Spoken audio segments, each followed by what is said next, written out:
మిత్రులకి హృదయపూర్వక నమస్కారములు. ఒక మిత్రుడు ఏమండి, మీరు ఫోర్స్లో పనిచేస్తున్నారు కదా, కొంచెం కాశ్మీర్ గురించి కొన్ని విషయాలు చెప్పి వీడియో పెట్టండి అన్నాడు. చాలా సంతోషకరమైన విషయం. మేము దగ్గర 12 సంవత్సరాలు పనిచేసాం. మా 33 ఏళ్ళ సర్వీసులో 12 ఏళ్ళు కాశ్మీర్లో పనిచేసాం. సెంట్రల్ రిజర్వ్ పోలీస్ ఫోర్స్లో. అక్కడ 32వ బెటాలియన్ ఉండేది. శ్రీనగర్లో కంట్రోల్ రూమ్. అక్కడ ఏంటంటే వాళ్ళంతా సివిల్ డ్రెస్లో ఉండేవాళ్ళు. మనకి ఉగ్రవాదులు ఎవరో, అక్కడున్న సివిల్ పోలీస్ జేఎండ్కే పోలీసులు ఎవరో మనకు తెలియదు. వాళ్ళంతా ఒకే రకంగా కనిపిస్తారు. జరిగింది ఏంటంటే, మేము అక్కడ టాయిలెట్కి వెళ్ళినా, బాత్రూమ్కి వెళ్ళినా ఓపెన్గా ఎక్కడ కూర్చున్నా, ఎక్కడ బాత్రూంలో కూర్చుని వెనక నుంచి గ్రెనేడ్లు వేసడం, మేము పడుకున్నటువంటి రూముల్లో వాళ్ళు మిసైల్స్ గురి చూసి ర్యాకెట్ లాంచర్ ఫైర్ చేయడం, మిసైల్స్ అంటాం. మంచి మంచి హోటల్స్ అవన్నీ సర్వనాశనం చేయడం. అక్కడ ఉన్నటువంటి ఎవరైతే అభాగ్యులో, అక్కడ ముస్లిమ్స్ కావచ్చు, హిందూ కావచ్చు, వాళ్ళకి ఆ తారతమ్యం లేదు. అప్పుడు మేము చేసినప్పుడు డ్యూటీలు, వాడేసిన గ్రెనేడ్కి, వాడేసిన బాంబులకి స్కూల్లో వెళ్ళిపోయిన పిల్లలందరూ అక్కడ ముస్లిమ్సే కదా, వాళ్ళు కూడా చనిపోయేవాళ్ళు. 10 నిమిషాలు పరిగెడితే వాళ్ళని పట్టుకోవడానికి వెంటనే వేరే వాడు ఏదో బండిలో వచ్చి ఎస్కేప్ అయిపోవడం, లేదంటే చిన్న వ్యాన్లా ఉంటాయి, ఎక్కువ మూమెంట్ చేయడం. అక్కడ ప్రజలకి, అంటే ఫోర్స్లో ఉన్న వాళ్ళకి కింద చూపు చూపించాలి, వీళ్ళ మనోభావాలు దెబ్బతీయాలని ఏదో ఒకటి ప్రతిరోజు చేసేవాళ్ళు. ప్రతిసారి ఉన్న ఒక్క నిమిషం ఏదైనా ఖాళీ ఉంటే రావటం, కాలు పట్టుకోవడం, ఆ వాళ్ళ దేవుడి మీద ప్రమాణం చేయడం, అమ్మతోడనడం, అక్కతోడనడం, వాళ్ళంతా పచ్చి అబద్ధాలు అనమాట. ప్రతి నిమిషం అబద్ధంతోనే బ్రతుకుతారు. ఈరోజు గడిచిపోయిందే చాలు, రేపటికి ఏమైనా పర్వాలేదు. అందుకే అంత అందమైన కాశ్మీర్లో కూడా ఆ పాపాత్ములు ఉండడం వల్లనే సర్వనాశనం అయిపోతుంది. వాళ్ళ వాస్తు చర్చలంటే ఒకటే. ఇంతకుముందు మహానుభావులు ఎందరో మినిస్టర్లు రాత్రి వాడు అందరిలో ఖైమా కొట్టమని చెప్పేవాళ్ళు. కానీ అందులో ఉండే అమాయకులు కూడా ఉన్నారు కదా, వాళ్ళకి ఏం తెలియదు పాపం. అలాంటి వాళ్ళు చాలామంది ఉన్నారు. వాళ్ళు ఒక ఇంటికి వచ్చి ఒక తలుపు కొట్టిన తర్వాత ఎవరికైతే కొత్తగా మ్యారేజ్ అయి ఉండేదో వాళ్ళు మా టెంట్లోకి వచ్చి ఉండేవాళ్ళు. అన్న ఇక్కడ టెంట్లు వేసుకుంటాం ఉంటాం అని వాళ్ళ గ్రామ పంచాయతీ, వాళ్ళ పోలీస్ స్టేషన్ నుండి వచ్చి వాళ్ళు కొత్తగా పెళ్లి చేసుకున్నారండి, కొన్నాళ్ళు ఇక్కడ ఉన్నంటే వాళ్ళు పిల్లలకు కాసే వరకు కూడా మా టెంట్ల దగ్గరికి వచ్చి టెంట్లు వేసుకొని వాళ్ళు నైట్ అంతా కొండల మీద డే అంతా కష్టపడి గుజ్జార్లు గుర్రెలు గట్ర మేపుకుండేవాళ్ళు. వాళ్ళు ముస్లిమ్సే. కిందకు వచ్చి పాపం ఉండేవాళ్ళు, ఉండి మాతో పాటు ఉండిపోయేవాళ్ళు. డే అంతా అక్కడ కొండపైన కష్టపడి వ్యవసాయం చేసుకొని మళ్ళీ నైట్ వచ్చి అక్కడ ఉండేవాళ్ళు. వాళ్ళు ఏమైనా ఉంటే, ఎందుకమ్మా అక్కడ ఉంటే సరిపోతుంది కదంటే, లేదన్నా అక్కడ పరిస్థితి మీకు తెలియదు. వాళ్ళు గుంపులుగా వాళ్ళ ఆర్మీ వాళ్ళ డ్రెస్లో వస్తారు, వచ్చి వాళ్ళ ఇష్టానుసారం మా భర్తలు, మా పిల్లలు ఎదురుగే మమ్మల్ని వాళ్ళు అన్ని రకాలుగా వండుకొని తిని మా పిల్లల్ని మమ్మల్ని వాళ్ళు మాకు లేనిపోని అత్యాచారాలు చేస్తారు. వాళ్ళ తాలూకా డిమాండ్స్ అలాగ ఉంటాయి. మేము కిక్కు అనలేము. బహుశా ఆ బ్రతుకు తల్లిదండ్రులు, పిల్లలు, కుటుంబం, భర్త ఉన్నప్పుడు భార్యల్ని, పిల్లల్ని వాళ్ళు లేనిపోని విధంగా ఇచ్చేస్తే అసలు ప్రపంచంలో ఎక్కడైనా నీతి ఉందండి? చెప్పండి. ఒక గుడ్డివాడు కానీ, ఒక చొట్టవాడు కానీ, ఒక కుంటివాడు కానీ, ఒక మూగవాడు కానీ తన భార్యకు, పిల్లలకు ఎవరికి ఉంటే చెప్పు తీసి కొడతాడండి.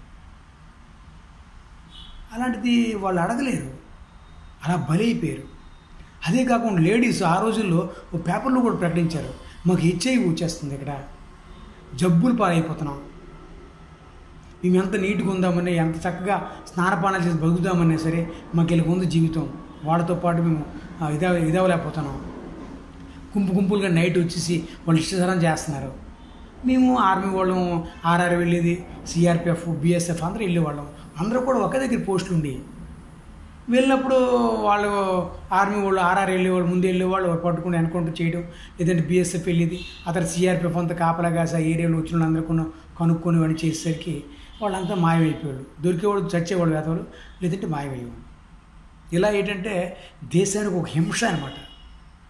ఎలా పడితే అలాగా మేము ముస్లిమ్స్ అని, మాకేదో కావాలని, మేమేదో దేశం చేస్తున్నామని వాళ్ళు మైండ్ని డైవర్ట్ చేసి, మంచి వాళ్ళని కూడా గుజ్జర్స్ వాళ్ళు పనిచేసుకున్నవాళ్ళు వాళ్ళని కూడా డైవర్ట్ చేసి, మీకు ఇంత జీతం ఇస్తామని రండి అని కుర్రవాడిని తీసుకెళ్ళిపోయి ట్రైనింగ్ ఇస్తామని చెప్పి వాళ్ళు అలాగ ఉన్నటువంటి పేదరికాన్ని వాడుకున్నారు.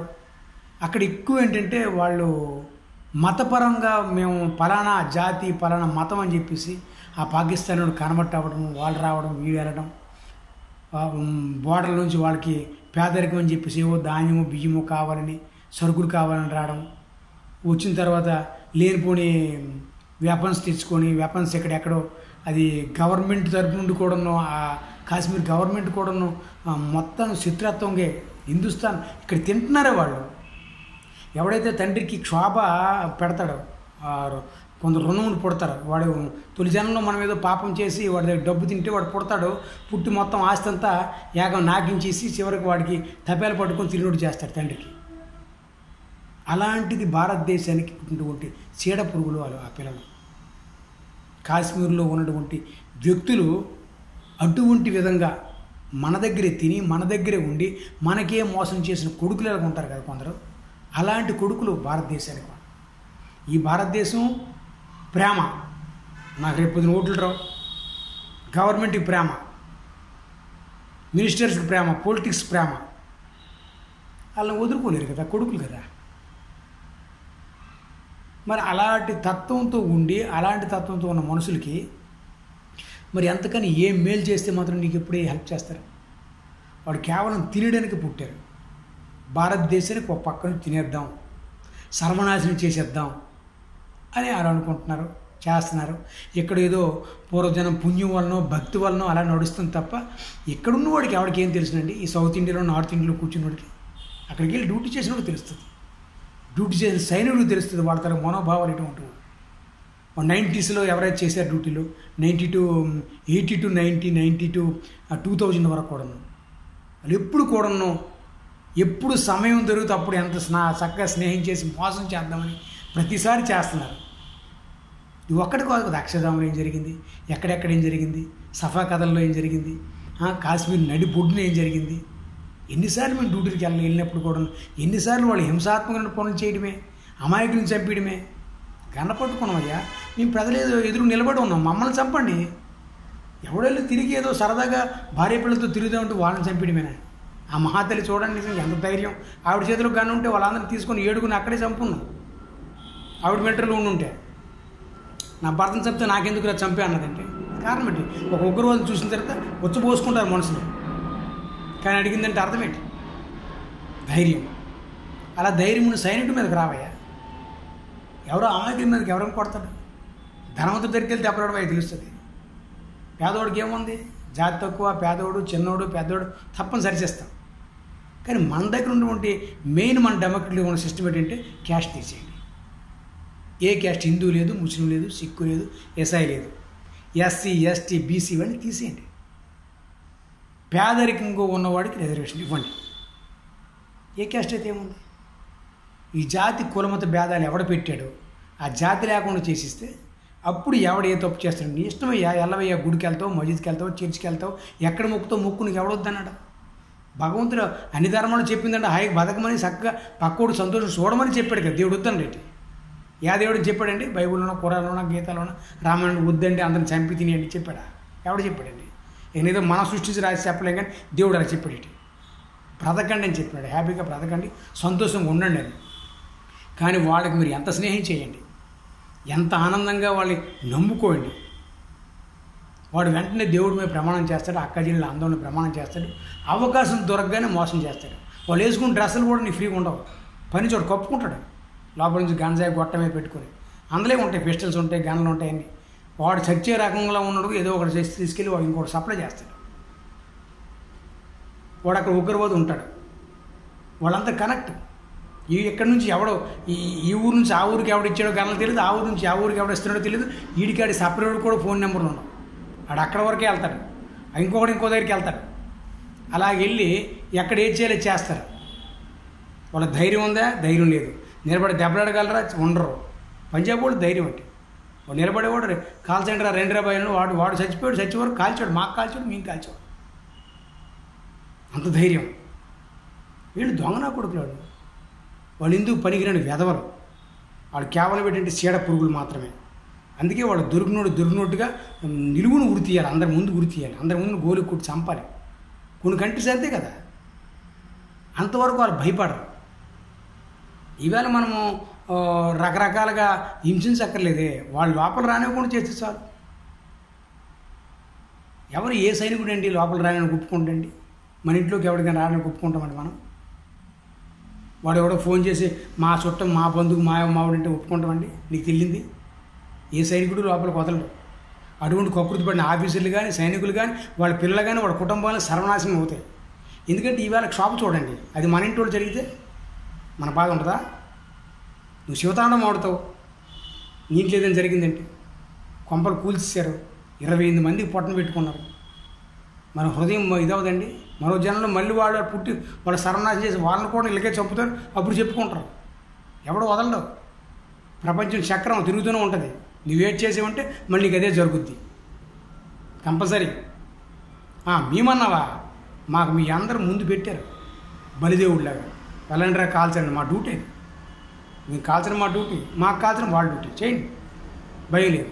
కానీ అమాయకుల్ని అభాగ్యుల్ని ఎక్కడికో వెళ్ళి వాళ్ళు నిజంగా పాపం అక్కడ తినడానికి వచ్చారు కదా, అలాంటి ఎందుకు చంపాలి?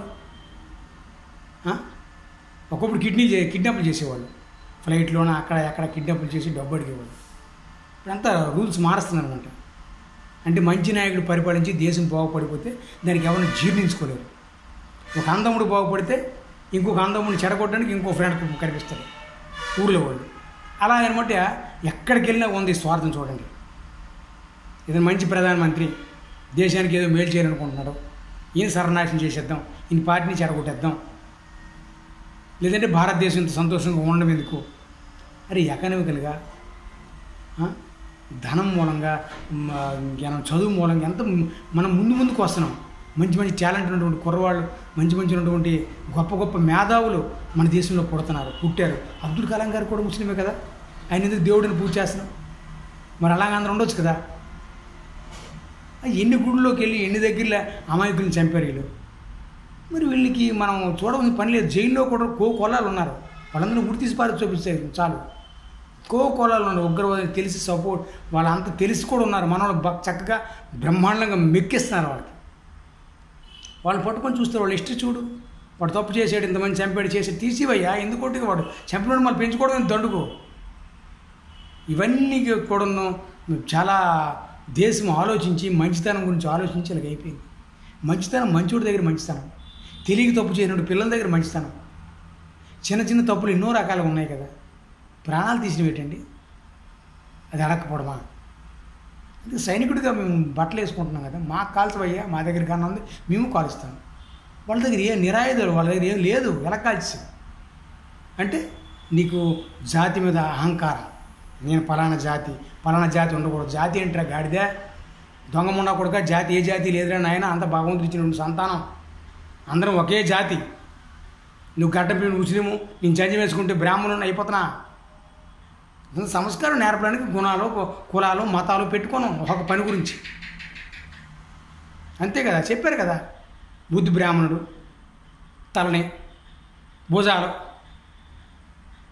రాజులు, క్షత్రియులు, బలం, ఎంత తిన్నా అరిగించుకోవడం, కడుపు, వైశ్యుడు, కష్టపడే కాలు, శూద్రుడు, ఇంకెక్కడ ఉన్నాయి వర్ణం. ఇది మన బాడీలో వర్ణిస్తే ప్రజలందరినీ వర్ణించేసి పనిచేసే వాళ్ళందరూ తప్పుగా పరిస్తాడు చేస్తే ఎలాగవుద్ది? చెప్పులు కుట్టేవాడు ఉన్నాడంటే చెప్పులు కుట్టి కూడా అబ్రహం లింకన్ అయినాడు. నీ చెప్పులు ఎందుకు కుట్టాడు? నీ కాళ్ళకు ముళ్ళు గుచ్చుకుంటాయి. వాడు మహాత్ముడు. నీ సేవ చేస్తున్నాడు, తుడుస్తున్నాడు ఎందుకు? తుడిసేవాడు నువ్వు తుడగలవా? నీకన్నా గొప్పవాడు. ఎవడు తుడుస్తాడో, ఎవడు చిన్న పని చేస్తాడో, చిన్న పని అనుకుంటున్నామో, క్లీన్నెస్ చేస్తున్నాడు, డ్రైనేజీలు బాగు చేస్తున్నారు, ప్రతి పని ఎవడి పని వాడు చేస్తున్నాడు. వాళ్ళు మహానుభావులు.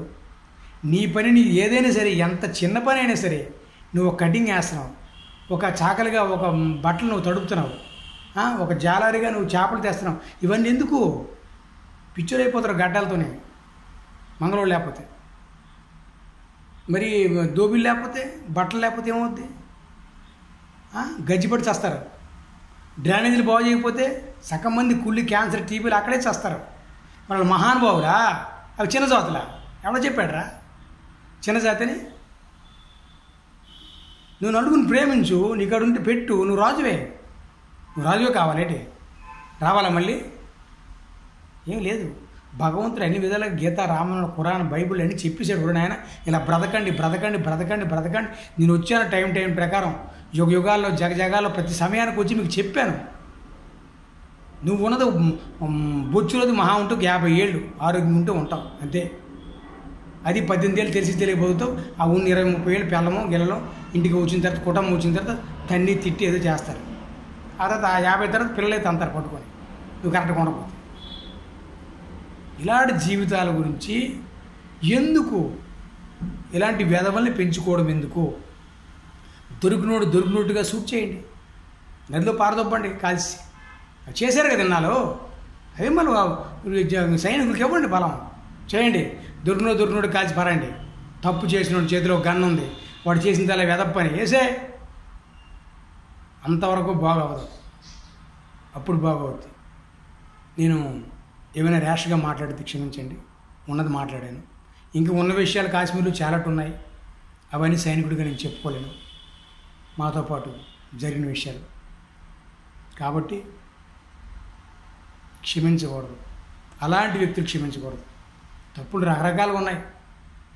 కానీ ఎవరో పార్కులో కూర్చొని ఆడుకొని పాడుకొని పిల్లల్ని, కొత్తగా పెళ్లి చేసుకున్న వాళ్ళని అలా తీసుకెళ్ళి గుమ్మిగూడు వచ్చేసి పరిగెత్తి కాల్చేసి, అది కాదు, వీరు లక్షణం కాదు, పిరికోడు.